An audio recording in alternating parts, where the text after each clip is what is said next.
Welcome to the Lock Sportscast, your weekly source for lock sport news and sometimes interviews. This is episode number 50, recorded May 15th, 2021. I'm your host, Charles Current. In today's episode, we've lost another lock sport member, the 200K Club, a Safecracking Simulator, Tool's Blackbag, the Lishi Cowboy, update on the Devious Decoder card, changes coming to the PacLock 90A Pro, new speedlock.org records, lockpicking criminals, sales, and giveaways.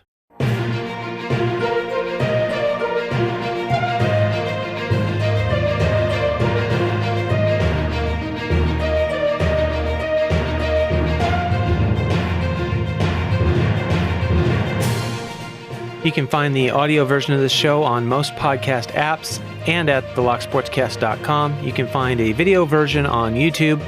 Links to all stories discussed will be in the show notes. YouTube and some apps limit the length of show notes and links, but you can always find full show notes with clickable links at thelocksportscast.com. I hate to do it, but I have to start another episode off on a sad note. I don't think I could say it any better, so I'm just going to read the announcement that was put in the Lockpickers United Discord. And it reads, "It's with a heavy heart we're reporting we lost one of our own. Quagmire took his life yesterday. Remember that as long as you're here, you're not alone. If you are hurting, please reach out to someone. If you know someone who's hurting, keep in touch with them and let them know how much you care." And they provide you with the U.S. National Suicide Hotline, which is 800-273-8255. They also included a link, which I will include in the show notes, to a Wikipedia entry with a list of international suicide crisis lines. Let's move on to some better news. Over on the lockpicking subreddit, a user named Miller74MD posted, "Let's make this PacLock 90A Pro Club a thing," and posted a poll asking for some naming ideas. Confident Quiet 1265 tagged PacPrez in the comments asking for his input, and the PacPrez came back with a reply that said, "How about this? I think my crew likes the 200K Club, and my marketing team is interested in designing a patch of sorts. We'll make the patches and somehow coordinate with the moderators to know when to send a patch to someone. This is super easy and relatively affordable in the States and Canada, I guess. We just throw a patch in a letter and put a stamp on it. Suggestions for non-USA type 200K Club members on how to get their patches in an economical fashion? Question." In a later post, the PacLock USA account, which is their social media person, put up a post soliciting entries in a design contest for the new patch. The contest actually closes Monday, 5/17, when this episode actually posts. So you'll really only have to the end of the day when this, if you haven't already, you'll only have till the end of the day this podcast releases to get in an entry. So kind of short notice, but I thought it was an interesting way to go about it. They did solicit email entries into a design contest. They say PacLock will choose 3 logo designs for the community to vote on, so keep your eye on the Reddit for your chance to vote on those. And it says, get your designs in by Monday, and then look out for the voting mid-next week. Whichever design receives the most votes will be the official PacLock 200K Club patch design, and the designer will receive a custom-engraved 90A Pro with their design and Reddit username featured on it. If I could read, we'd be doing good. And Sir Paradise, formerly known as Mr. Paradise before he earned his black belt and renamed himself, he met with PacPrez in Hawaii and is planning on making shirts as well. So keep your eye out for that design.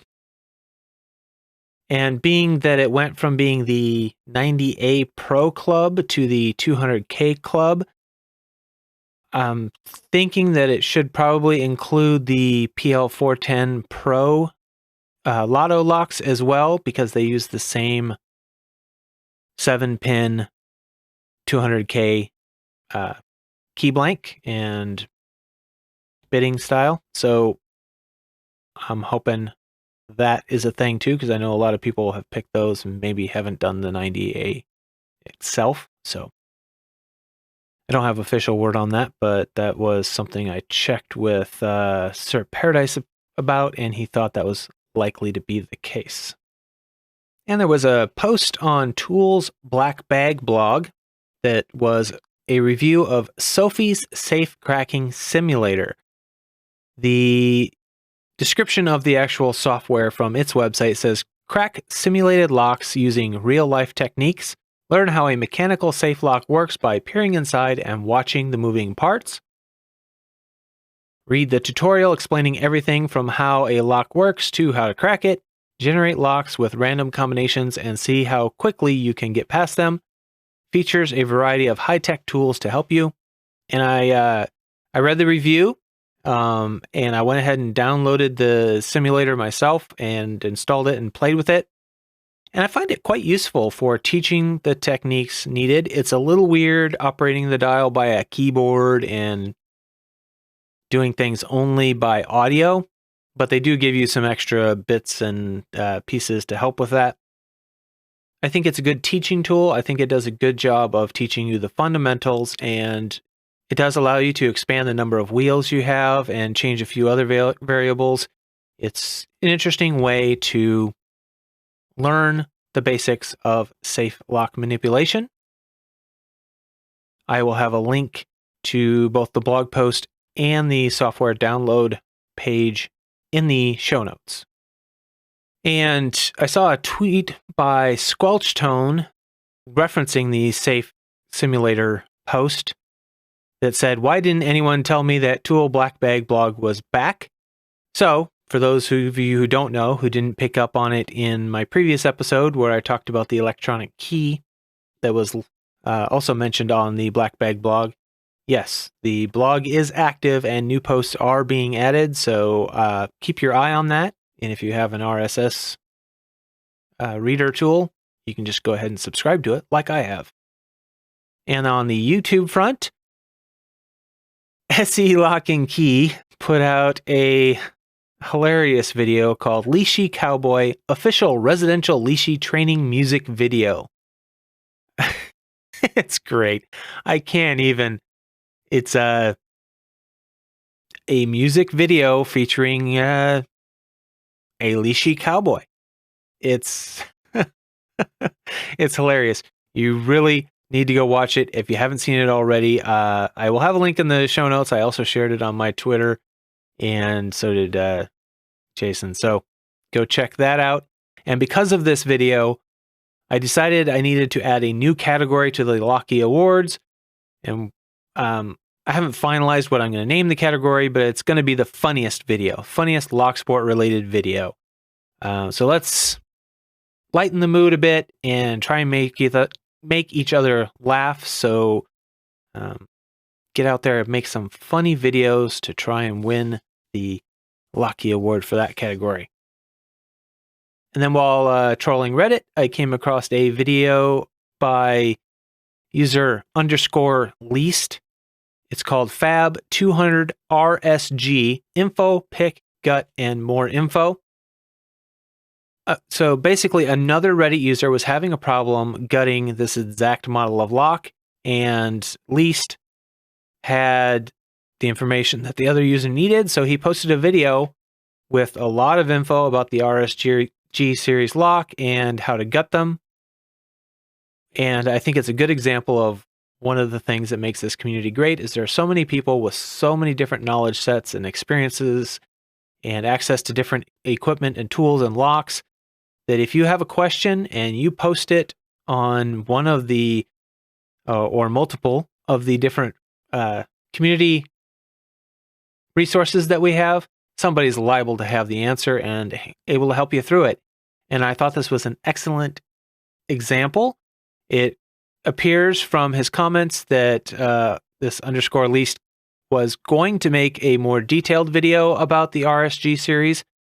And since this user was having difficulty, he decided to get this one out and get it released early and just to help him out, because this is a very tricky lock to gut because of I guess, I don't know what you'd call it, a trap wire, or it's kind of weird. Anyway, you'll have to watch the video to find out the details. Links in the show notes.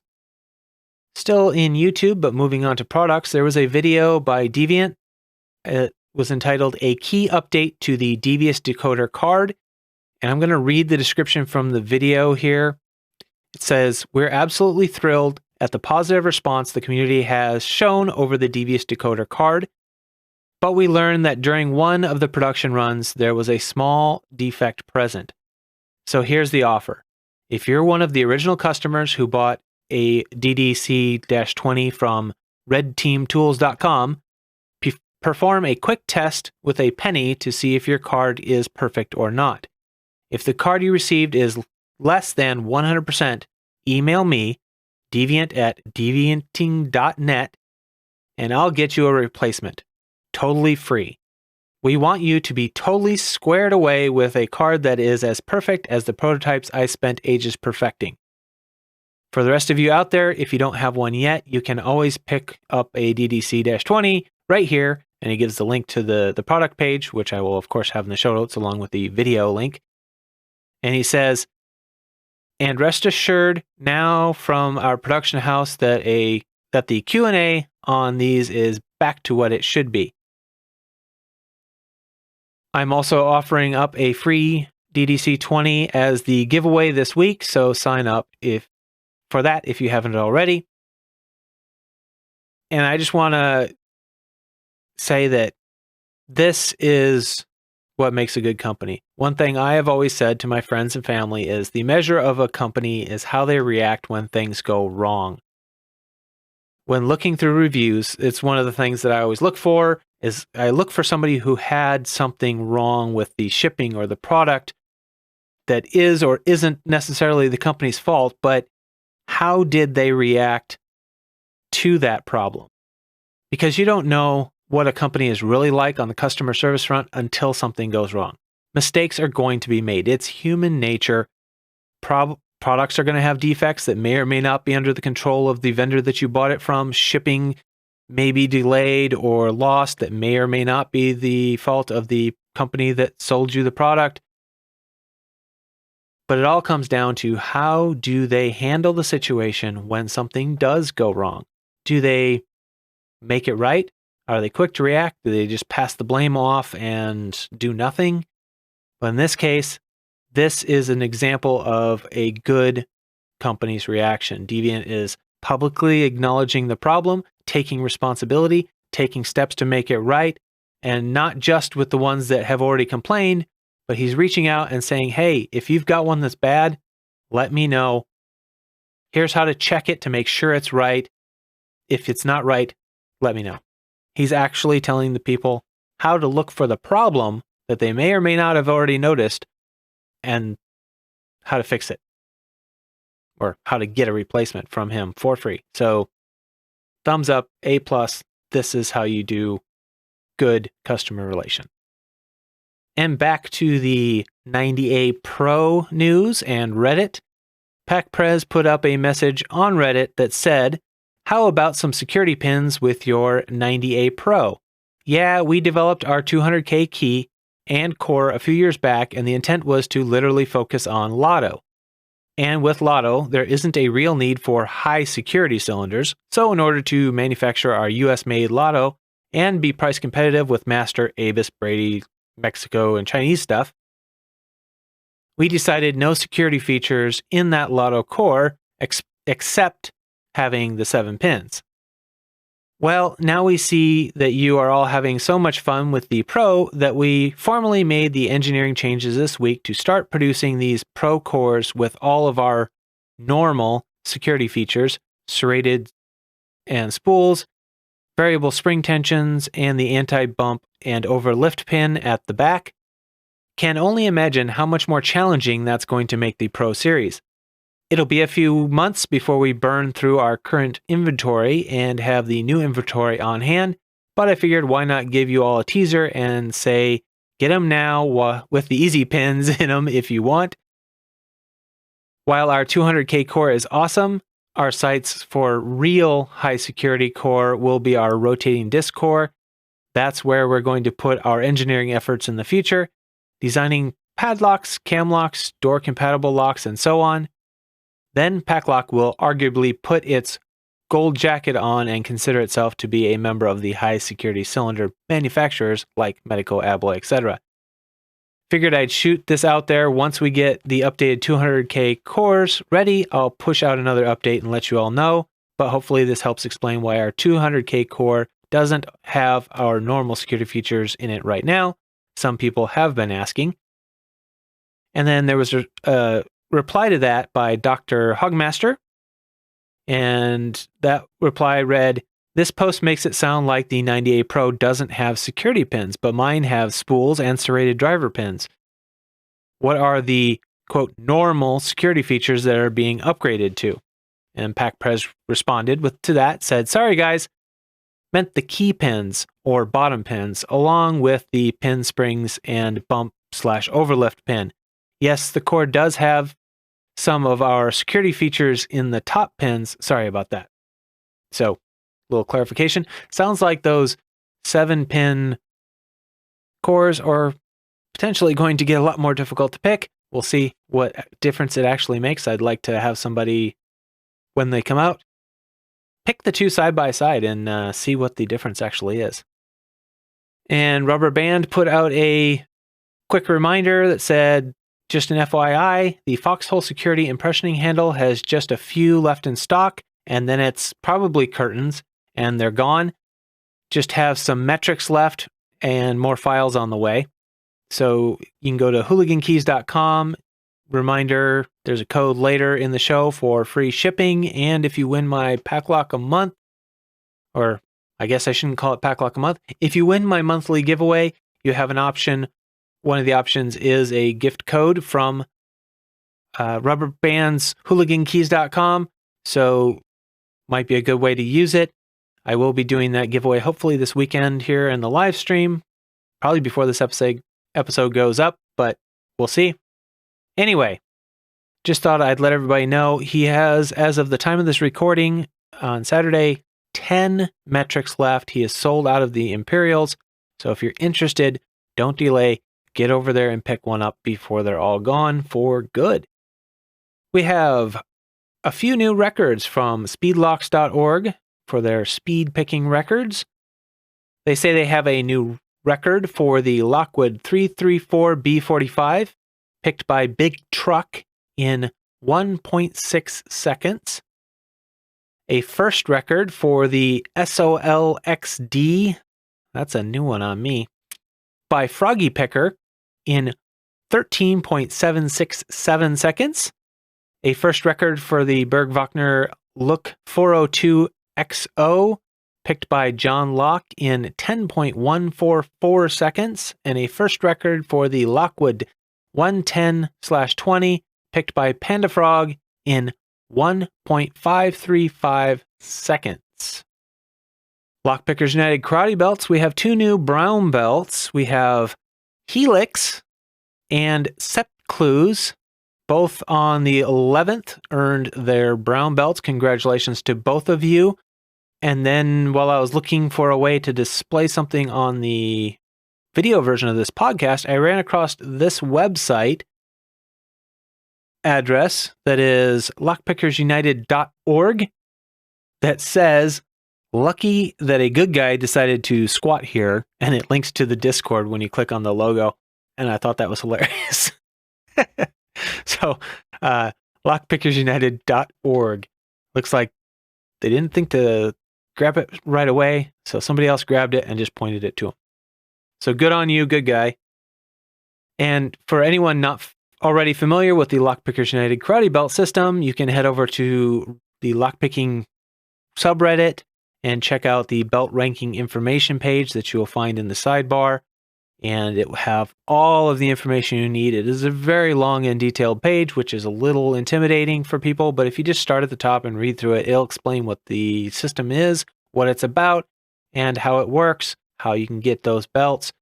If you want a quick overview, you can go to the Lock Sportscast episode 2, Breaking Rules and Getting the Belt. And I give a brief overview of what the karate belt system is. Just a reminder, it is the Lockpickers United karate belt system. It is not mine. I don't run it. I don't have the details. I don't make the rules. Head over there to check that out. Now it's time to take a quick break. Say thank you to the people that made this episode possible. We'll start off with the Patreon founding executive producers. We have BillN, Medler, Panda-Frog, Michael Gilchrist, Starrylock, Williams Brain, Dave to be deciphered, Lebon's Locksport Journey, Pat from Uncensored Tactical, PH Picker, 3 Raccoons in a Coat, and Chirel, and producer over there, a new producer over there, Mog.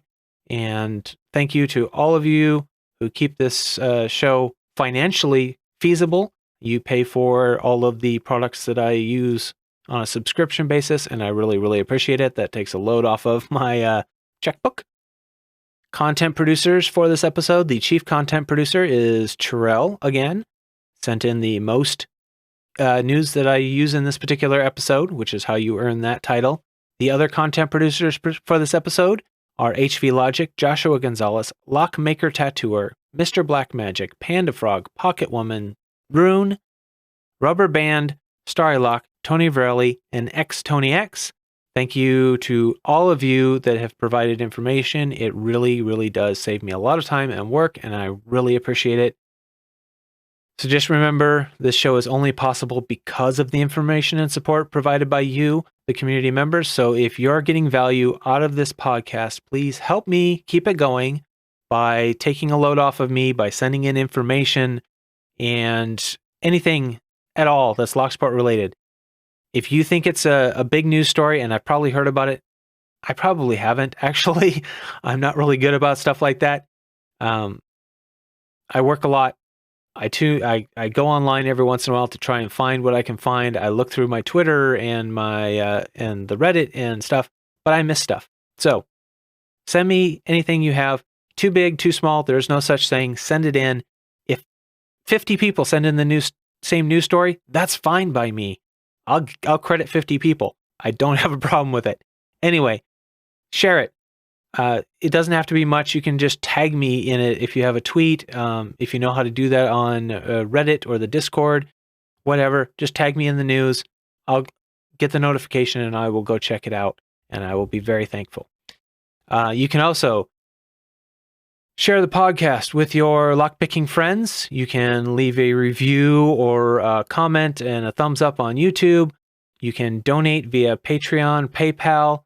If you subscribe on Patreon, you do get a private RSS feed through them that will give you the show as soon as I publish it. Not the normal Monday release time, but as soon as I'm done editing and I get a chance to upload it to Patreon, it's available, which is usually about a day early, about a week early for the interview episodes, if that's something you're interested in. It's not much of a benefit, I realize it, but I don't have time to create a bunch of exclusive content, and I don't really want to do exclusive content that keeps things away from the rest of you. That's not the point of this podcast. Moving on to the state of the podcast, technically not the podcast itself, but the Locky Awards. I have the new WordPress site up and implemented the basic site features. It's nothing too fancy, but it's there.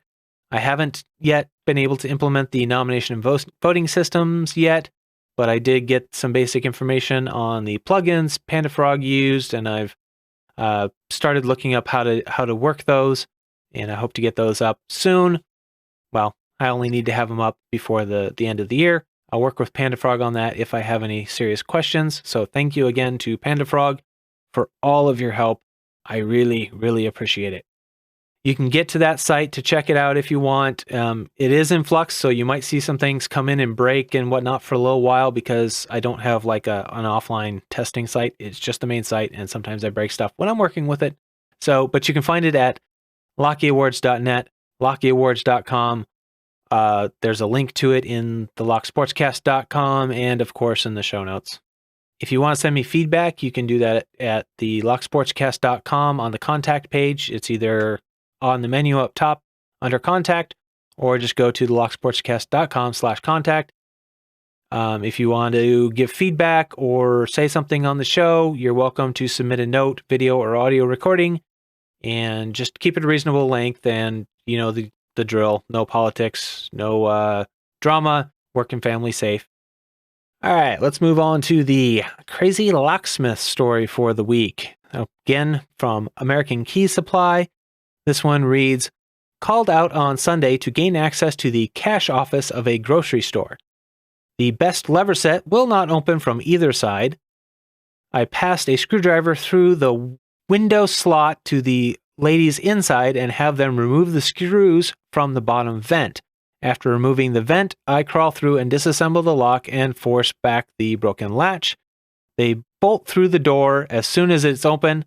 Come to find out, they were stuck for over 5 hours. Management had to page corporate maintenance, who had to page corporate loss prevention for approval to even call me. They had both headed directly to the restroom. Yes.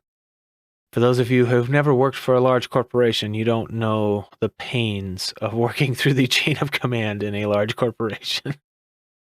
In lockpicking criminal news, out of, I'm going to guess this is pronounced Ukiah, California. The story reads, a Potter Valley man was arrested recently on suspicion of possessing stolen property and burglary tools after officers reportedly found him in the Walmart parking lot in a stolen Jeep. The Ukiah Police Department reported, officers responded to Redwood Ford May 7th when it was reported that a Jeep Patriot was missing from their lot. After a stolen vehicle report was taken, an officer spotted the Jeep in a Walmart parking lot the next morning. The Jeep license plate was, quote, bent in half, making it hard to read. However, the officer identified the vehicle upon approach and contacted the male occupant, who reportedly ignored the officer's commands to exit the vehicle. Eventually, the suspect reportedly got out of the vehicle and fled, with officers in pursuit. After what was described as a brief foot pursuit, he was taken into custody without injury to him or the officers. The suspect was found to be on probation. A search of the vehicle revealed that one of its windows had been broken. Inside the vehicle, there were reportedly several tools commonly used to gain entry into vehicles, including a window punch and lockpick tools. No description of what those tools actually are. No photographs either, so. Anyway, as well as a pipe to smoke methamphetamine.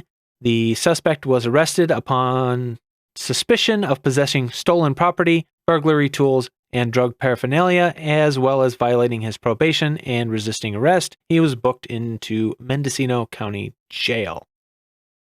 And our second story would appear to be out of the UK, and it reads, a would-be burglar was twice found roaming the city with tools to break into properties.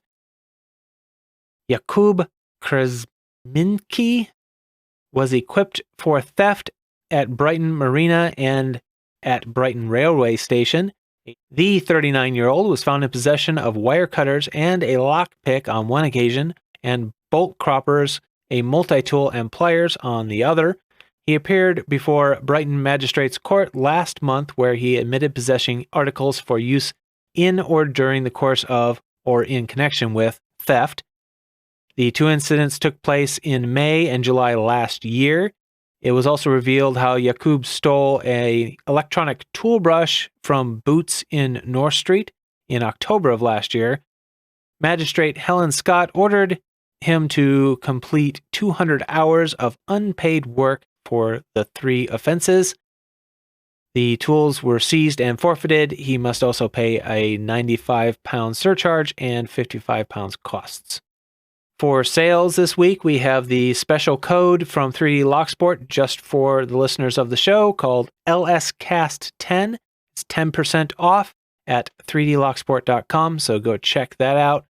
RubberBanned has put out a code for hooligankeys.com for free shipping on orders over $30, and that also applies to international shipping, says, and the code is SHIPIT2021.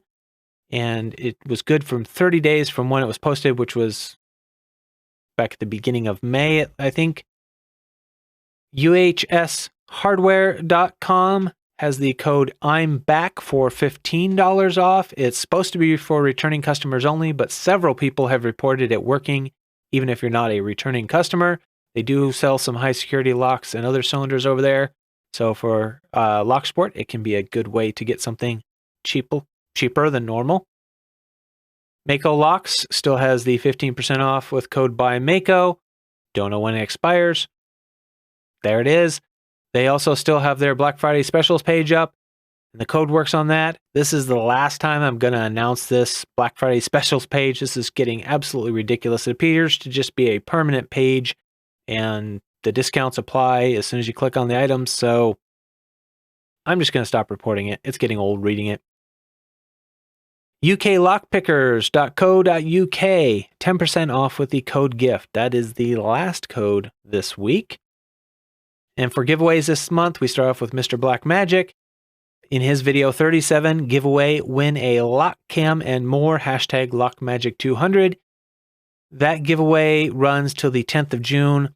I'll send you to that video to get the exact rules, but the basics are pretty simple. In one continuous shot, pick a lock and do a magic trick. You don't have to gut it, but you do have to pick it and then do a magic trick. He wants you to pick a lock that you haven't already picked before and do a magic trick that somebody else hasn't already done in the giveaway series. So make sure you check what's out there for anything that you are planning on doing before you make the video. Other than that, we have RoonPicker. He does his weekly giveaways on Saturday where he gives away the challenge lock that he picked the previous Saturday. So that's something to check out. Panda-Frog has his monthly giveaway. This one is the hashtag Panda-Frog 21 May. He's giving away one of his challenge coins and a random lock. You can check out the exact rules on his English 176 lockpicking giveaway rules for hashtag Panda-Frog May 20, or sorry, hashtag Panda-Frog 21 May. Win a challenge coin and a random lock. CLK Supplies has their hashtag LockBoss giveaway series. They do it every week. Lots of really great prizes. If you're into the giveaway thing, you really should check it out. I'll have links in the show notes, or you can just go over to their YouTube channel and check out any of their videos. They pretty much have the rules on all of those. Starrylock and Pocket Woman still doing Shout Out Monday series. That's where they highlight a channel with less than 100 subscribers, and they incentivize people to go over there and check out those channels and leave a comment and subscribe by doing a giveaway every month. This month, we've got the usual 20-pound Law Lock Tools gift certificate from Starrylock, and Pocket Woman is throwing in a set of lighted followers that she has custom made for the giveaway. So make sure to check out all of those videos. Again, it's hashtag Shoutout Monday, and you can pretty much find, I think Starrylock has a playlist. If you want to go check out all these new channels, it would be much encouraged. That's the way I find a lot of new channels to subscribe to. I am having my monthly giveaway, the Sportscast giveaway. We have the prizes of a PacLock 100A that's custom engraved with my Charles Billscraft motorcycle logo. If you don't want that, there's also a $20 gift certificate code for hooligankeys.com, and lots of good stuff over there for a locksporter. So if you're not into the lock, you can still be in the giveaway. The way you get into the giveaway is really simple. You either provide me with information that I use in the podcast. If I use it in the podcast, you get an entry into the giveaway. It doesn't matter if 5 people share the same bit of information. If that information gets used in the podcast, all 5 people get an entry, and you get an entry for every item you send me per episode. So you can get multiple entries per episode. And if the item carries over from episode to episode, like a long-running giveaway or something like that, then you get an entry for every episode it appears in. So lots of ways to get entries into that. You can also share the podcast online or in some other fashion and just prove to me that you did it, either by tagging me directly in the post or send me a screenshot. You can email it to me or DM me on one of the social media, a screenshot of where you shared it, and I'll get you an entry for every time you share it. So that's pretty straightforward. Nothing too complicated there. So just remember that this podcast needs your support to continue. Just the main thing you do, send in information. That's the biggest thing you can do. If you want to, you can subscribe on Patreon, donate via PayPal. But the biggest thing, send me your information and I will get you entered in my giveaway, and I'll get you credit on the show, and you'll do me a big favor by saving me a lot of time and work, which makes me want to keep going. So thanks, and keep it legal.